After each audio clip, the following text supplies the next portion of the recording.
Joining us now is former Notre Dame and NFL center Braxton Cave. Braxton, thanks for joining us, man. I know we had a little trouble getting you to come on with like schedules and stuff, but I'm glad we could find a time to get you on, man. Oh, absolutely. I'm glad that I finally got the opportunity. Absolutely, Yeah, it's man. awesome. So to start off, a little story time. So I was in grade school and middle school when you were at Notre Dame, and I played center for the middle school football team. So instead of like the normal kid like shooting paper into a trash can and yelling Kobe, I was like pancaking fifth graders and yelling Braxton Cave. So thank you for Nice. I love that. thank you for being that for me when I was younger. Oh, absolutely. That's awesome. It's a great story. So no, I said something nice. Now can you apologize for making me cry myself to sleep in 2012 after the national championship game? Oh man. I think I don't think you were the only one crying yourself to sleep. Oh yeah, I was as well. Yes, and so was I. Speaking of that national championship game, how crazy was that as an O lineman yourself, watching an Alabama team with guys like Eddie Lacy and TJ Yeldon in the backfield create holes that seemingly weren't there? Like the O line was doing their job, but it just made it look like a semi could run through there because they were just making these holes. Like, was that as insane to watch in person as it was on TV?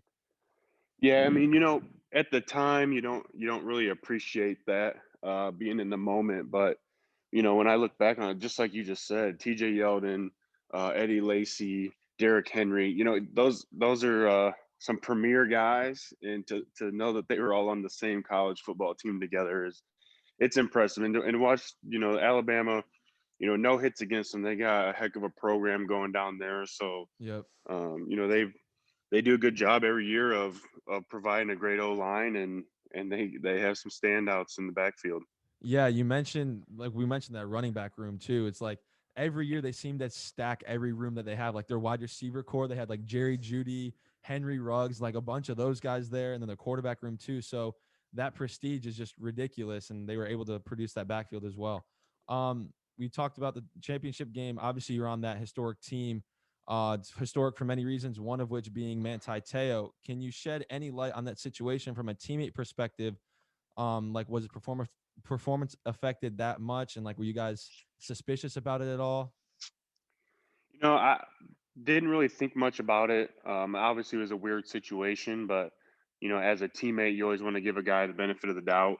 Um, I didn't really, I wasn't too concerned about it when we were living in that time. I was so tunnel visioned on, the things we had at hand and all the tasks and the pressure that was surrounding that season that I, really didn't pay too much attention to it at all.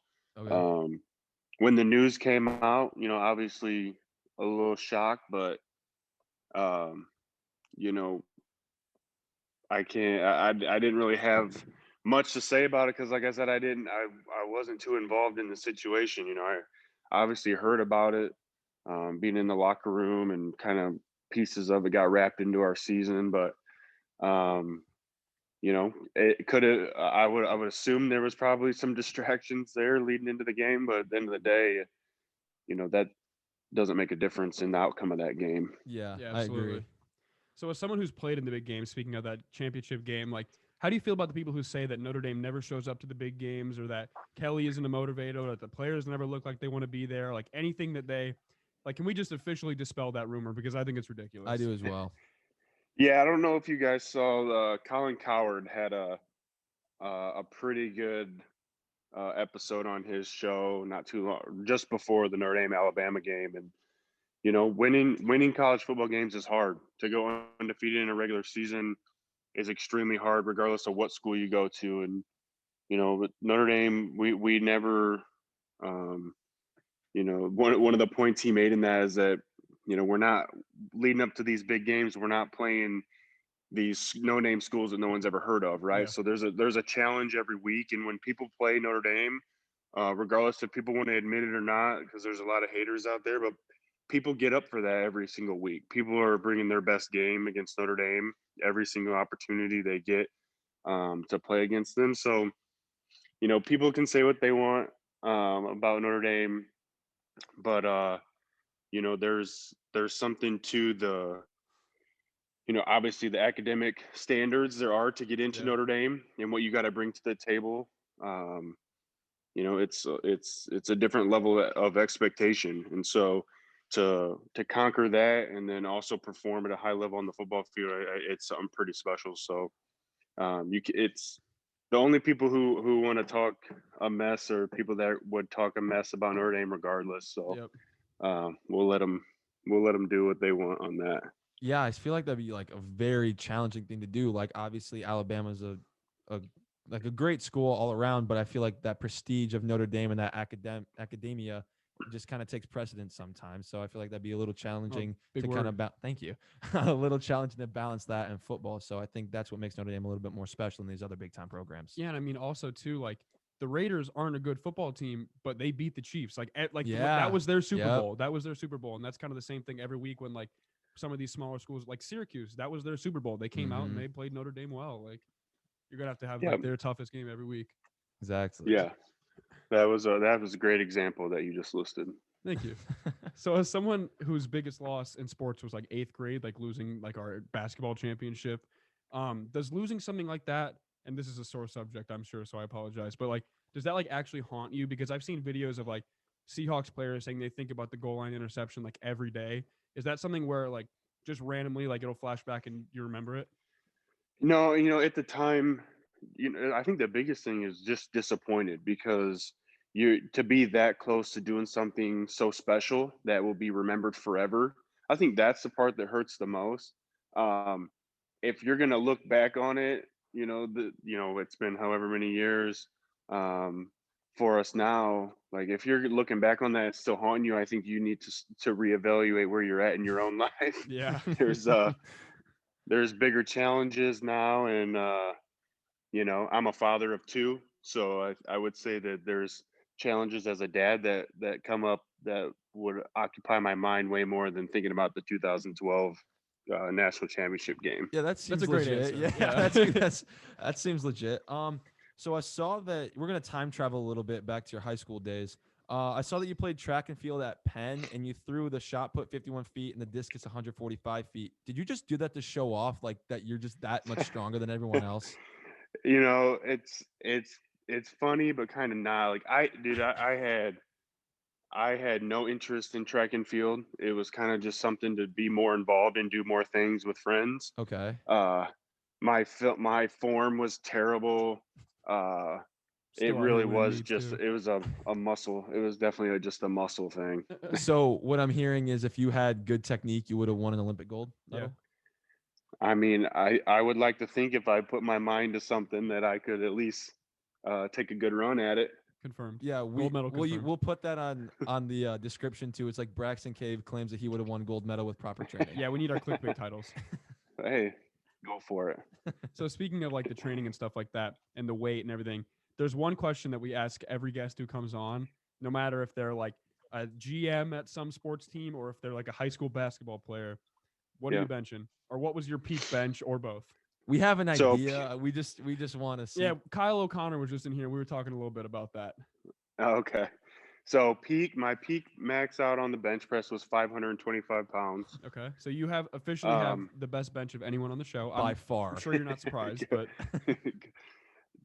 today, I don't max out anymore, but every now and then I'll throw 315 on just to make sure that I can still do it. But uh, that's kind of the limit nowadays that I'll go up to. yeah, me too. Sometimes I'll just throw it on and like test it, make sure I can still Yeah, get it. right. Just a Um, casual 315. So I've noticed like looking back on some old pictures. So I'm like really into bodybuilding and stuff like that. You were pretty lean for an offensive lineman throughout your career, and you're looking pretty shredded nowadays. You looking to get into bodybuilding or anything?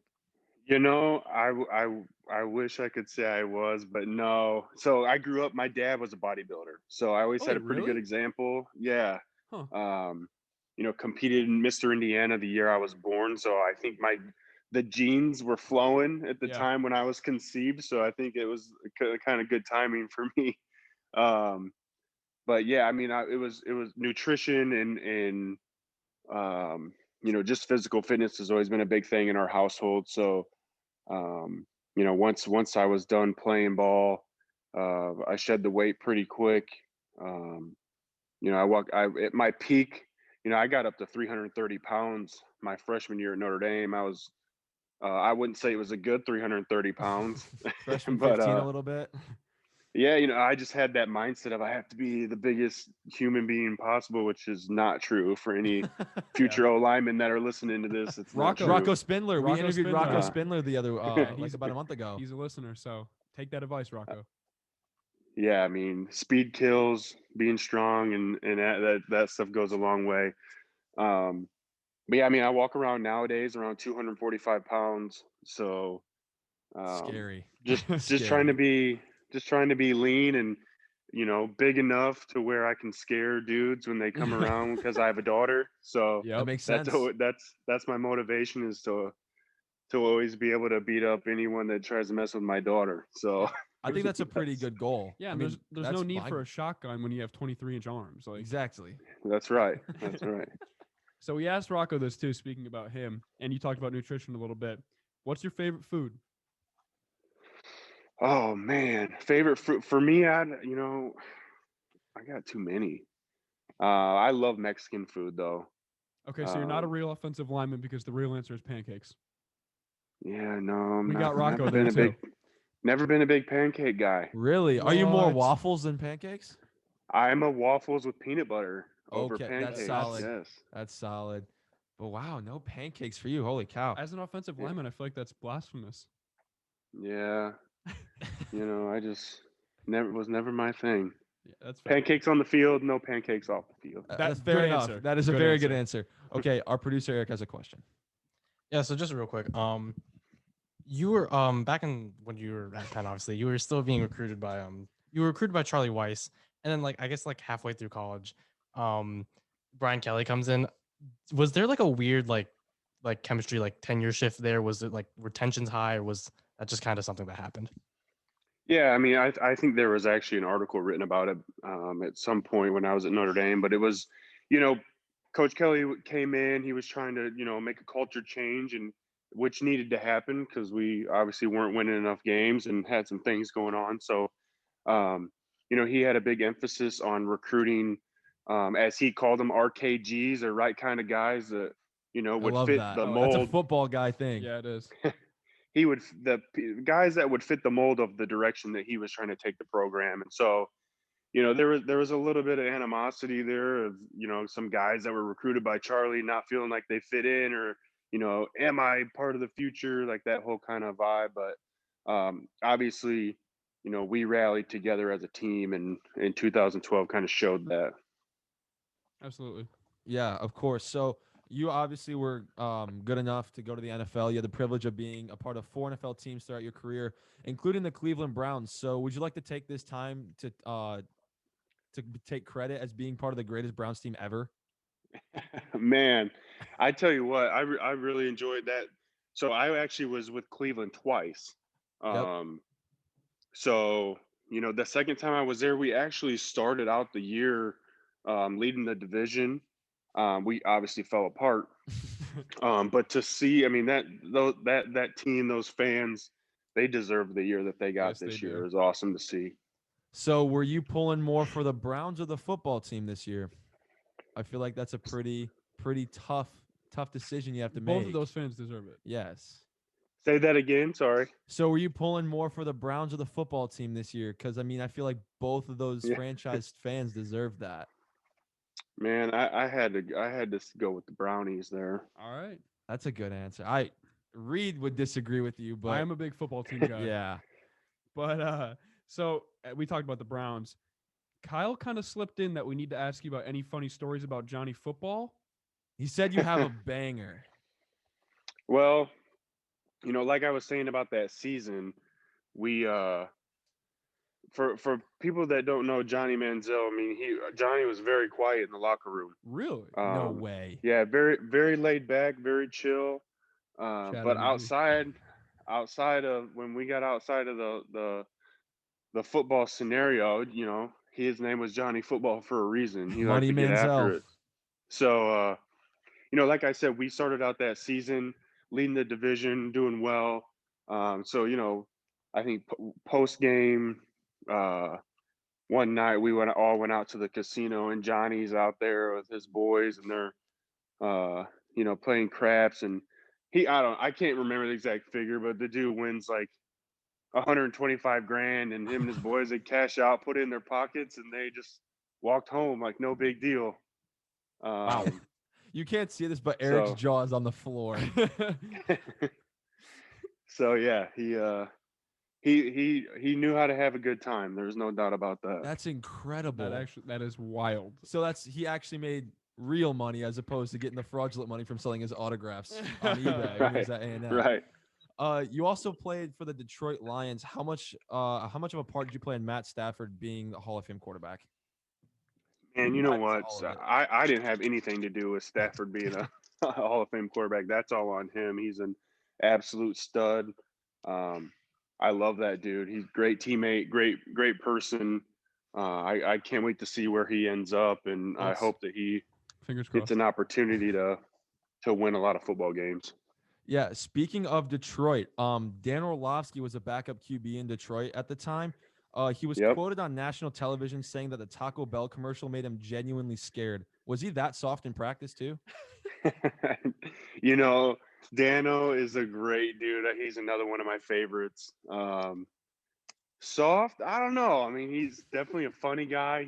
He would be a great dude to have part of your locker room, part of your meeting room. So I don't know. I think he's more of a jokester than anything. I got you. Do you know maybe he was being sarcastic? Yeah, maybe he pulled one over on all of us. He may have, but do you know the quote I'm talking about? I don't specifically know. Yeah, it was during, I think it was the Ole Miss game on like a Saturday night, and the Taco Bell commercial popped up. And it was like a fake horror movie, but it wasn't scary at all. Yeah, I'm sure you're familiar with the ad. It's everywhere. But he's like, the first time I saw it, I had to hide my face because he hates horror movies. I mean, that could be true. You know, that could be true. Did you guys ever put that past? Did you guys ever like prank him and like made him trick, like say like we had a team movie night and it was just one of the scariest movies ever? Because that would have been funny. Honestly, I didn't know that he was that scared of scary movies. But honestly, I'm not a scary movie guy either. So. Me either. But I can watch a Taco Bell commercial. Yeah. I mean, it doesn't take a guy with steel to watch a Taco Bell commercial. Exactly. Right. So as a member of the Washington football team, we refrained from using the R word on this show, but obviously not at the time. Did you ever have to meet with Dan Snyder? And if so, I'm very sorry. I did not. Always knew when he was at the facility though, because he parked right in front of the front doors with his Maybach. Oh, gotcha. Okay. Seems like a Dan Snyder That's move. Very on par. Let everyone know, like, hey, I have a Maybach, and I'm also sexist. Yep. What's your favorite or best practice squad story? Whether that be Kirk Cousins grilling steaks in foil for the team because obviously he was hurt at the time, or Tom Brady deflating all the practice footballs so he could throw a ball 70 yards. Like what's your favorite story? You know, I think one of my favorite. So I went back and forth between the active roster and the practice squad when I was in New England. Okay. And you know, it's funny. You know, a lot of people have a lot of different visions of what it's like being in an NFL practice or game. And, you know, when I was in New England, Vince Wilfork was there. Oh yeah. And I forgot so about big boy sexy. Vince. You know, I'm trying to show out, you know, make my name, get my spot. And I remember this was early on when I first got to New England.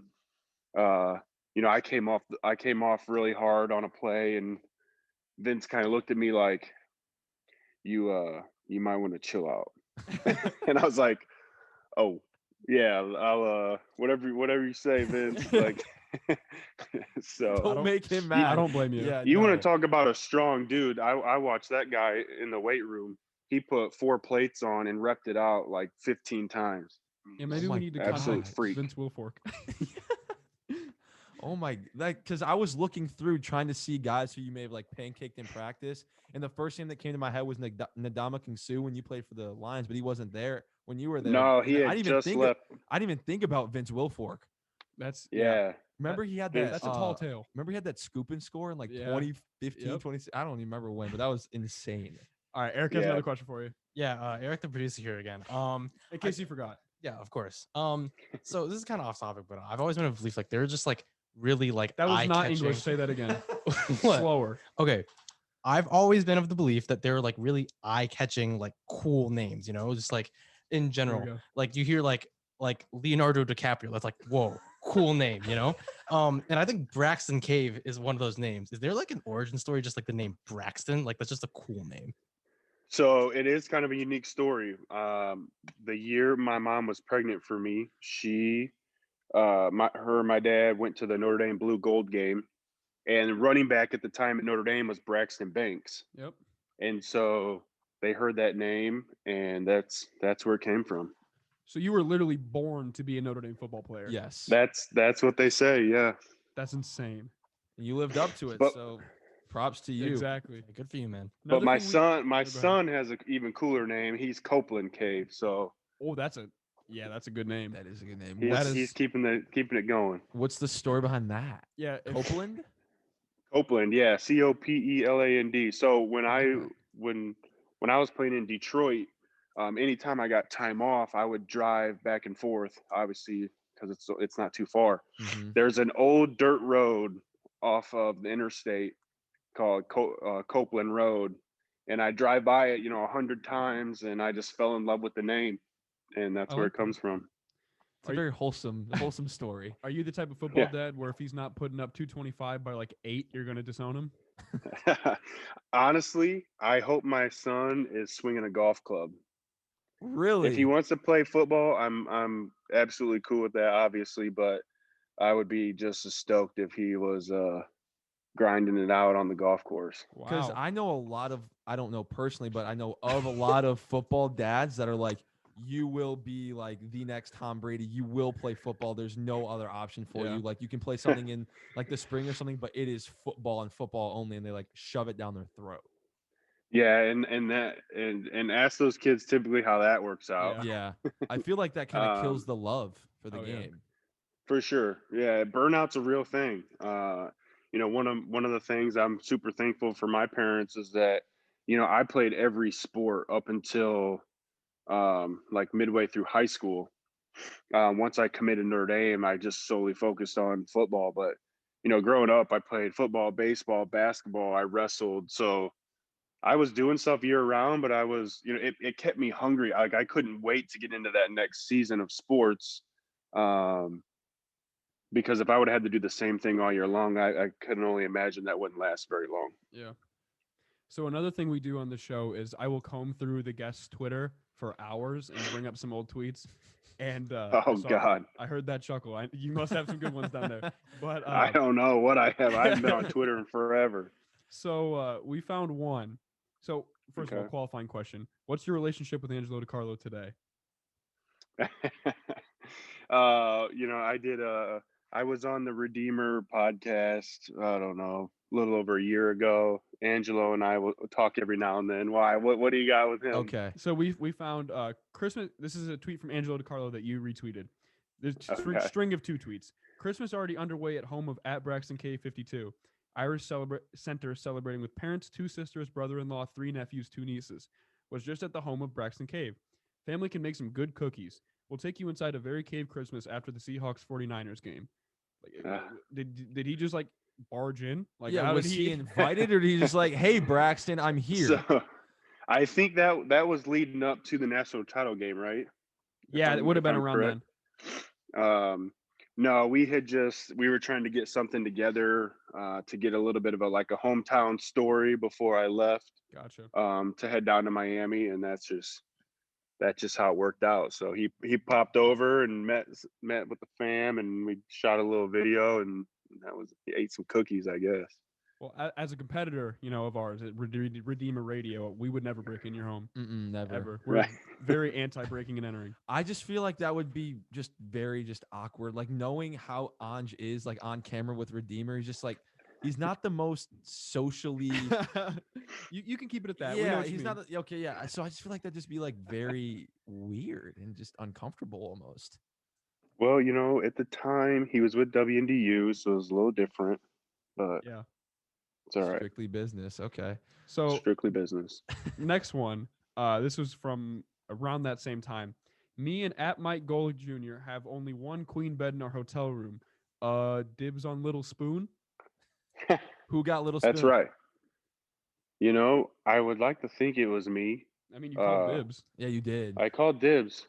Honestly, Golick and I were probably way more concerned with like who was going to eat the most Uncrustables. So That's a big question. That is a good that's, question. Did you guys get you into? know, Did you guys ever get into like legit eating contests with each other? So I feel like he can put down some you food. not together. I think one year, um, we all competed in a tater tot eating contest with at Bar Louie, Okay. and Sam Young actually ended up winning that, and he got like free tots for a year or something. Wow. Worth it. That is Yeah. definitely worth it. Speaking Yeah. of competitions and stuff, I'm sure you're familiar with the video of David Bakhtiari yugging a beer at a Milwaukee Bucks Yes. game. Do you Yep. think do you think you could compete? Oof. As long as Maybe you're better back than Aaron Rodgers. Yeah, you Yeah. have to be. I could definitely beat Aaron. Okay. That's all that Um, matters. Not a huge beer drinker these days, though, boys. So I don't know that I could compete with David. Again, as long as it's better than Aaron Rodgers. Because that that's was all we can pathetic. ask. All we can Pathetic. ask. Yeah, I think I could go sober for a year and still beat Aaron. So Good. be all That's right. Perfect answer. Yes. So another old tweet. I hope all my teammates' flights get canceled tomorrow so they have to feel my pain of having to stay in South Bend for break. Hashtag salty. Were you this sounds like you were a locker room cancer. Like can you comment on that? So my college roommate, one of my college roommates was Dane Chris. So Okay. whenever we went on break, obviously being the hometown kid, I stayed, and he would get to go home to sunny Southern California, and I was, it was so envious that he got to do that. So, when in the winter time when we'd get those couple weeks off before we'd come back for off season training, I was always hopeful that they'd get at least stuck there for a couple more days in the snow with me before they got to go enjoy some warm weather. Yeah. I mean, you kind of got a winter break sort of thing when you went down to South Beach. Yeah. Sort I don't of. think that's kind of the break you want though. You know No, what I mean? but sort of. Yeah. I guess. Yeah. I Sort actually of, yeah, a little bit, I guess. But I flew straight from there to Southern California to start training Gotcha. for the Makes combine sense. and Senior Bowl. So that wasn't too yeah. bad. Speaking of the combine, we talked to Kyle too, and he claims that you say that you could have broken the combine bench record. Do you still hold that to be true? That was the goal. That was the goal. So leading up to the combine, I hit 46 reps at 225, and the record at the time was Holy 49. And so there was a lot of hopes that I would beat that record, just off pure adrenaline of being on stage Yeah. I to believe do it. But I ended up getting hurt right before, so didn't get So to do that. Like so broke my heart. so Braxton Cave holds the record for most bench press reps at the combine. Officially. That's gonna be Yes. the clickbait one. That's Uh-huh. it. I'll take Eric that again. too. Yeah. So just curious. Wait, Obviously, who is this? Sorry. what? Oh, it's Eric, the Okay, producer, thank of you. course. Yeah. Just needed to clarify in case you forgot. So obviously you went to Penn and then you go to Notre Dame and you're still around like the South Bend area. Do you see Mhm. yourself as like? Do you ever like think of yourself as like a hometown hero, or do you embrace that, or is that just not something you think about really? I don't think about it much. Um, my big thing, and this probably sounds super cheesy, but this town, this community has always been so good to me. So moving back here, my whole goal has always just been to give back to those that have taken care of me, and it's been being back here. Obviously, the weather is awful. Yes, it is. The weather is awful. The people are great, and we're enjoying it. It's a great place to raise a family, that's for sure. I think this is Absolutely. the perfect community where you could be like, we're all suffering together. So it's not nearly as bad as like if you were just isolated somewhere away from Yes. family and like this Yeah. community, you'd be going through the cold and you'd be sad. But with all these people around, it's like somewhat enjoyable at least. Exactly. Yeah. All our planes got canceled. So when you talk of great Dane Chris, that made me think of something. I met Dane Chris when I was like 9 at Legends. Like, Really? remember when they used to do like the talks there at Legends? Yeah, yeah, yeah. Yeah, I met Dane Chris when I was like 9, and I remember him. I don't remember why, but I remember him being very rude. How was Dane Chris in the locker room? Dane's one of the nicest dudes that I know. Really? So that surprises me, I actually. remember being like upset about it afterwards because he was like, I was such a big Notre Dame football fan that I like we had season tickets and everything, and I was like, very very upset afterwards. I think we should get Dane on this show so that he can apologize to you. I think so too. I think yes. We'll write that down. Yeah, we'll make we sure will- to contact him. Yeah, Write that send it- down. We'll make that happen. Absolutely. Perfect. We will tell him that you sent us to him, Yeah, and then Yep. he'll have to come on. exactly. Exactly. Wait, you said Perfect. you guys were college roommates? Yeah. Oh, okay. Do you have any roommate stories about him? I said we saved that for when Dane comes Okay. on. Okay. We gotta have something to ask him. Good point. Good point. There Okay. you go. Last old tweet. I don't who said this, Reed. It was some reporter in during I think it was the Senior Bowl. Okay, it said the Fighting Irish don't just play; they also play reporter. Witness Braxton Cave and Lewis Nix the third. Apparently, you asked him like some question. Like, there's a picture attached to this. You were asking the reporter some questions. So, do you have any questions for us since you're the reporter? Oh, man, that I remember that was down at the national championship. They flipped Maybe the not. script on us. You know. Oh yeah, it says not that I can #BCS. think of That's off, kind of a giveaway. not off the top of my head. Well, I do want to know. I need to know your guys' bench press. I figured that's that for was sure. coming. So we'll let need to Eric know go that. first, and then me, and then Reed. Yeah. So Eric, Pass. Okay, Matt. I hit 245 for one. I I'm- play baseball. I'm not an athlete anymore. I Okay. pretty much just do like bodybuilding, and I Uh-huh. hit my max is 305 at 17. Okay. Nice, dude. What was Thank what you. was your bench at 17? Oh, don't even. Why'd you have to do that? I'm just I honestly, I don't remember. Okay, so I had a better bench than don't. Braxton at 17. Yes, you Okay, beat me that's- for that's sure. That's all I need to know. Braxton, I just want to say thank you again for taking some time out of your day, man. I'm sure you're super busy. We really appreciate you coming on. It's been awesome. yeah, seriously, Braxton. Thanks a lot, man. No, thanks for having me. I appreciate it, guys. Anytime. All right. Absolutely. Yep, for sure. We'll Thanks, let you man. know when you get your roommate back on, and then we'll plug it. Absolutely. Yes. Exactly. Perfect. All right, Let's take do care, it. Braxton. Yep. Thanks, man. All right, guys. See ya. See ya.